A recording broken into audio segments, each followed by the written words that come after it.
Mu buzima nta muntu n'umwe adatinya. Umutunzi aratinya gukena, umutegetsi atinya gutakaza igiti ciwe, umunyeshuri wa mbere mw'ishure atinya kuba wa nyuma canke atinya gutakaza ikibanza ciwe.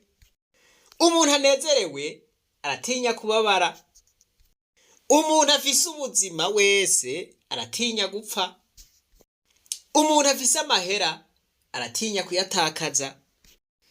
Ikintu cose c'agaciro ufise uratinya kugitakaza. Ufise amahera uratinya kuyabura, uratinya kuyatakaza. Uyashingura muri ntibate aho atari umuntu uwo ari we wese yoshikayo. Iyo ufise inzahabu hoho urazimbira kugira ngo ntuzozitakaze, kugira ngo basuma ntibazozitware. Urazikingira mpaka.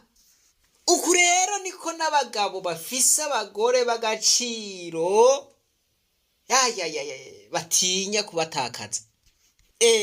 Umugabo wa mbere afise umugore w'agaciro niwe muntu wa mbere usanga afise ubwoba bwo kumutakaza.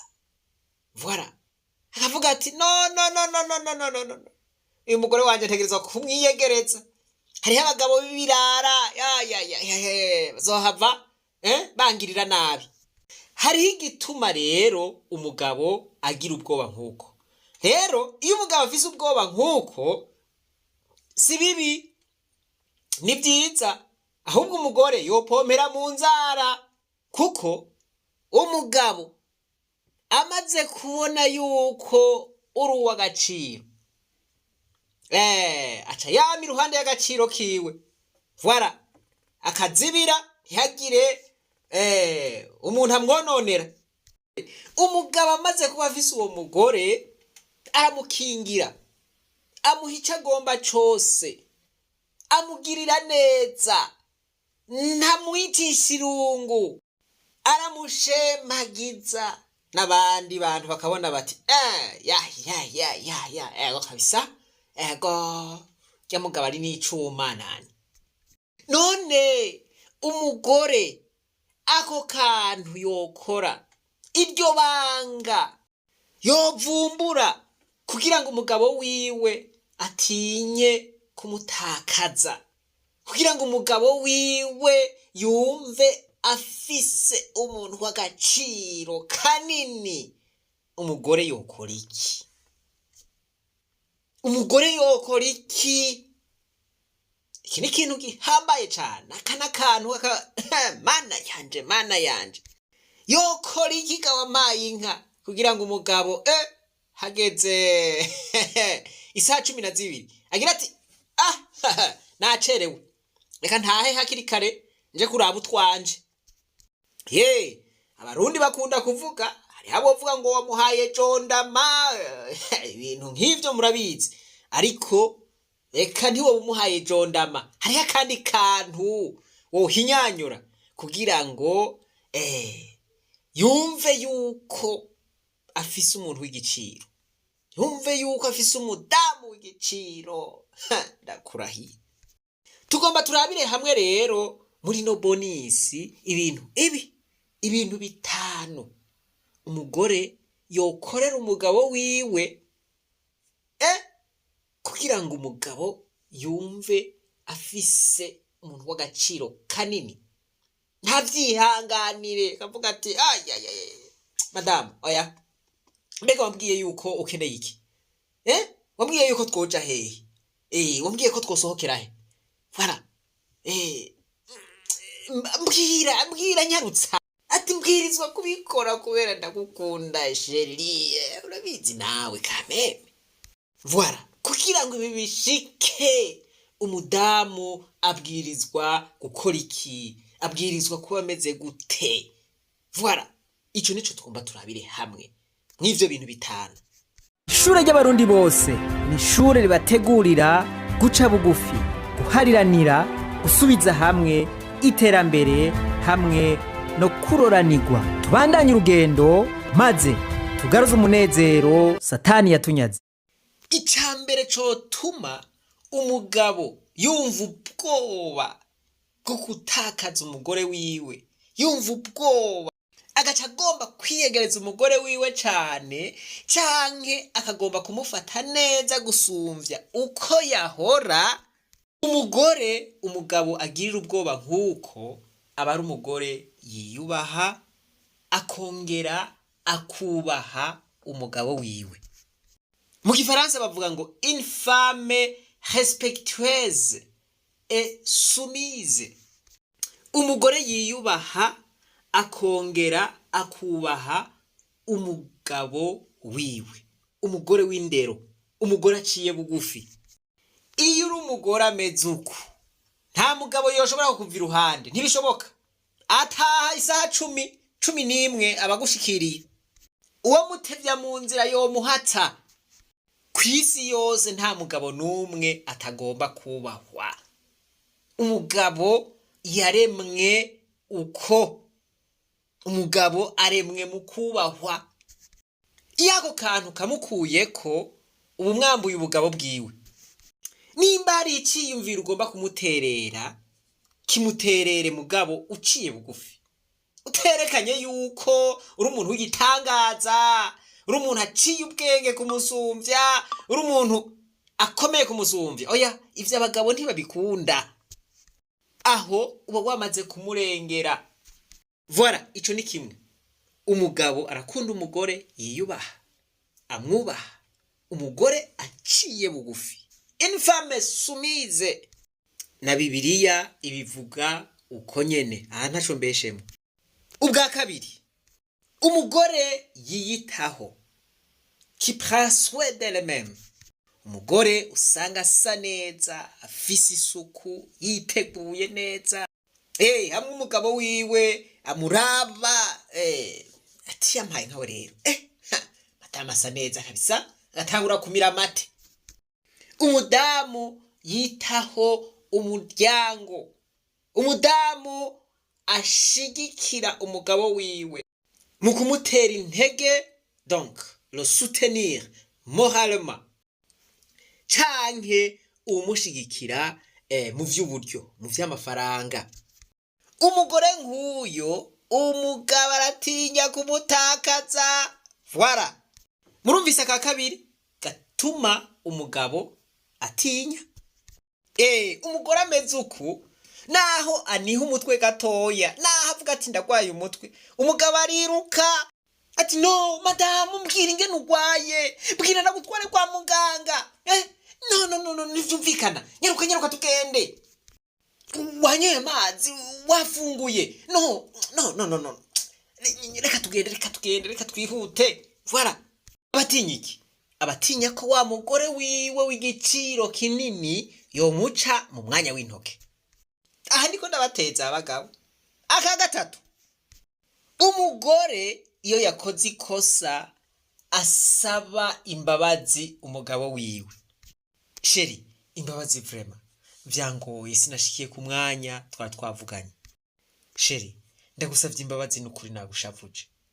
Umugore nk'uyo umugabo aratinya kumutakaza. Abagabo baranka abagore bagapati, yakoze ikosa mugabo agira ati no musabe imbabazi urya. Hari abagore usanga bameze uku, ata bintu by'umucezo ngaho.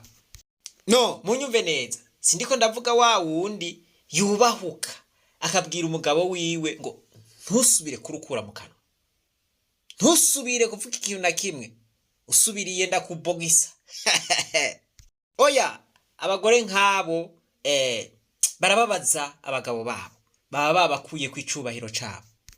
Icakane, tubandanye. Oya, banze mugire subscribe na jeme, mufyonde no kuri kakazogera, voilà, hanyuma twibandanirize. Umugore azi guteka, umugore afiritisha. Mana yanje, umugore azi Voilà, ngomvye kuvuga umugore azi guteka neza, umugore utetse udufungurwa uturiye nawe wumva wocirako n'urutoke. Hariho guteka ugateka uko ariko kose n'uguteka neza. Narababwiye ibanga, narababwiye nti umugabo wese ugomba ko hari ico aguha, umugomba ko ikintu, voilà, uburyo bwiza ushobora kukimukurako. Urateka udufungurwa neza, udufungurwa tumwe akunda, hanyuma ukamuha keya, voilà, ukamusereva neza, ukamuganiriza, voilà. Aho rero uca winjizamwo ya dosiye uti sheri, harya sheri vraiment akarato karaheze none harya ndakeneye kandi sheri. Kandi shawugize nico unyibutsa, uri umukozi vraiment ukateka utwurya turyoshe sheri. Ejo uzonyibutse tuzoce hariya mw'isoko. turabe ingene bimeze. Ejo mu gitondo uzonyibutse sheri, imbere yuko nzoja ku kazi nzoguha amahera. Navuze gute? Umugore azi guteka, umugore akunda guteka. Kuko hariho kumenya guteka ntubikunde. Umugore akunda guteka, umugore akunda gutegurira udufungurwa turyoshe umugabo wiwe. Umugabo aratinya, arakumagira ati none ga mana yanje, hamwe mbuze bishitse nkabura umugore wanje nogira gute? Nokwigwa mu cahe? Aho rero n'umubu ukuriye, mugabe sheri ubaye iki? No, mbwira sheri, umubu urandiye. No ufata jewe, no ufata. Abagore usanga bazi guteka neza abagabo babo, ivyo ntibavyihanganira. Ndababwira utabikoze umugabo wawe ashobora gutemberera uwundi mugore kanaka hariya akasanga yamuteguriye utwo kurya tumeze neza, akavuga ati no, jewe kuva mbaho sindafungura imfungurwa ziryoshe nkuko. Voilà, tarazifungura iwiwe, agiye kuzifungura aho handi. None yagiye, aragiye aho basha azokwama aja gufungura ngaho nyene. Ashitse muhiruze kumuhindya, akubwira ati sheri wapi, numva merewe nabi kabisa, nzoba ndarya. Mu Kirundi bavuga ngo sindyaka aba yariya. Kandi iyo umugore ateka neza, umugabo wiwe ntashobora no kurya muri restaurant. Oya, atahakiri karati no, oya je mana yanje, atantakare umugore wanje arazi guteka neza. Nta muntu numwe kwisi amusumvya guteka. Mu yandi majambo murumva yuko umugabo afise umugore azi guteka neza abahiriwe, umutima wiwe uranezerwa. Gatanu, umugabo arakunda umugore w'urupfasoni, umugore atari isimba rubebe, umugore atavugira hejuru. Voilà, nimba umugabo akoze agakosa canke yihenze ari mu bantu, ukamukebura mu gutwi, voilà, ukamwongorera. Uti sheri yari akantu wibagiye gakomeye cyane, akantu kari treze mporuta. Voilà, mugabo ubona, merci madame, merci. Merci sana vraiment. Nivyo nari ndakibagiye kabisa. Voilà, umugabo aranka umugore amukosorera mu bantu. Mana yanje, kuvugira amakosa y'umugabo wawe mu bantu ni kintu abagabo banka. Ngo birinze bigenda uko sene nabikubwiye jewe, sene nabikubwiye. Papa naka, urashobora kuvuga ibintu nk'ivyo imbere y'abana? Aho ubuza warenza karimbi. Mwegere mubwire buke bugutoyaye nawe rikagushavura. Nivyo abana bakosheje mugabo. Voilà. Canke uti erega ntuzirika kuvuga amajambo akomeye nkuko imbere y'abana. Buke pore. Kuko umugabo n'umwami wawe. Voilà. N'umwami. nawe uri umwamikazi wiwe. None si uko? Iri kosa rero nta mugabo n'umwe wo kw'isi ashobora kuryihanganira. Ukora ibi naho ataca kubwira uba uriko uramuhohotera. Icyanyuma rero n'umugore agize nte ndazi benshi bariko bariyumvira ibintu nivyo nyene. Umugore agize nte umugabo wese arakunda umugore agamburuka, umugore amugamburukira.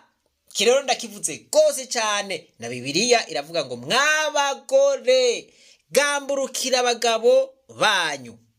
Hari akantu kamugoye baraca umugani mu Kirundi ngo ibigora vyama bigora abagabo. Ngo ibigora bigora abagabo.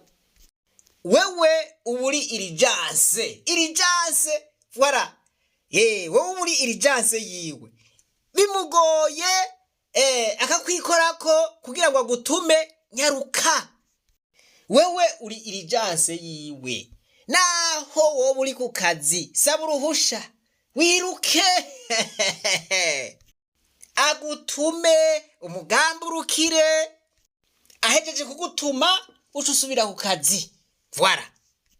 Naho wowe uri kurateka ubwira ati madamu nyarukare akantu kangoye kumanura hariya awe ni ugashobora urabizi. Nyaruka ukamumanurire uraza guteka mu nyuma voilà. Nuko abagabo baremwe. Kandi umugabo iyo arinza gukura iwanyu agatanga inkwano akaja muri etat civile akaja imbere y'ishengero, mwiyumvira uciye ukora ikosa ryo kumugambararira akagutuma ukamwankira. Aha nibaza yuko mwatahuye ubutumwa natanze. Ndazi neza yuko hariho abandi bajama bakunda kunyumviriza mvuze kugamburuka nti mwabadamu mugamburukira abagabo banyu voilà, muca mutahura ico navuze. Imvugo mbabarira amatwi irakenewe. Hariho imvugo y'impinyanyuro canke ico twokwita figure de style. Sinzi ko bayita imvugo y'impinyanyuro, ariko la figure de style ni imvugo ukoresha igatahurwa n'abantu babanje kwiyumvira. Ntitahurwa n'abantu bose, mugabo ubutumwa bwo guba wabutanze. Indangura kintu yacu canke definition yayo twahora tuvuga ngo la litote dit moins pour faire entendre plus. Voilà.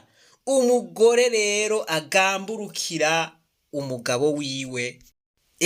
Umugore afata umugabo wiwe neza voilà. Kumbure ahejeje kumutuma avuye ku ibutike hariya voilà, akavuga ati sheri no reka ndagutegurira kayi voilà, akavuga ati no sheri reka ndagutegurira ka omorete siko gasheri voilà, sheri reka ndagutegurira gatoke siko. Umugore nk'uyo rero naho aniha gatoya umutwe, umugabo arahagarika umutima ati none mana yanje umugore wanje gabasha abaye iki. No ibi bintu ntibishoboka sheri, wumva umerewe gute, umeze gute gasheri, no mbwira tuje kwa muganga none. Umugabo ageze aho agira ubwoba nk'uku, ibi ni vyiza wampaye inka, aho umutima wiwe uba warawutsindiye kwera. Mu gusozera ngiyi inyongera, Bonisi yari isanzwe ari inyongera, mugabo reka ndabahe inyongera kuri Bonisi. Umugabo arakunda umugore akunda umuryango wiwe.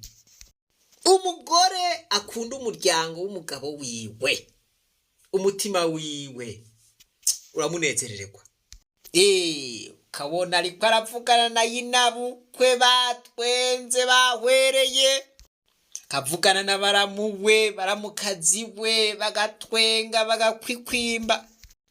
Umugore agira ibi, umugabo ahaja hose uwo mugore aguma mu mutima wiwe, aguma mwiyumvira ko ntashobora kuguhemukira, aratinya kugutakaza.